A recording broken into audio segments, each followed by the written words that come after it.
Combien se rappellent qu'un sablier est constamment actif au-dessus de nos têtes? Combien se questionnent sur le sens de leur vie, se posent des questions sur chaque chose qu'ils voient, grande ou petite? Même lorsqu'une pandémie mondiale est en face de lui, l'être humain ne se réveille pas toujours. Le paradoxe entre la richesse et la pauvreté est aussi frappant que celui entre l'être qui a ouvert les yeux et celui qui se voile la face. L'être qui s'est réveillé a vu que pendant que certains se jettent des seaux d'eau sur la figure pour faire le buzz, quelque part dans le monde, d'autres rêveraient de boire ne serait-ce qu'une gorgée de cette même eau. Celui qui a ouvert les yeux a aussi compris que derrière chaque arbre se cache une histoire. La tienne, tu l'écris chaque jour, chaque seconde, tu as la chance de pouvoir aller de l'avant, d'oublier tes hontes, tes moments de faiblesse, mais juste de rester toi-même. Combien se cachent derrière un masque pour essayer d'oublier leurs différences, leur humanité, jusqu'à se perdre totalement et se demandent pourquoi elles ne trouvent jamais le bonheur. Le bonheur se trouve dans des choses simples, c'est vrai. Le bonheur se trouve juste en face de toi. Il est si simple que tu l'as oublié.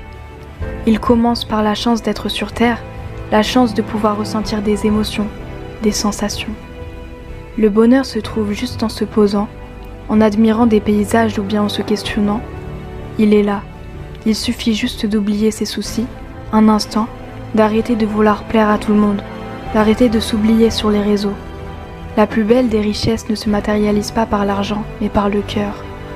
La société absorbe petit à petit notre réelle personne, telle une éponge pour nous standardiser. Tous à l'affût des nouvelles modes, pour cacher cette sensibilité en nous, pour cacher notre identité afin de ne pas être rejeté. On s'oublie petit à petit, jusqu'à ne plus comprendre pourquoi on a choisi tel ou tel métier, tel ou tel mode de vie. Tout comme les guerres ou bien les crimes contre l'humanité qui sont devenus banals, on oublie le sens des priorités.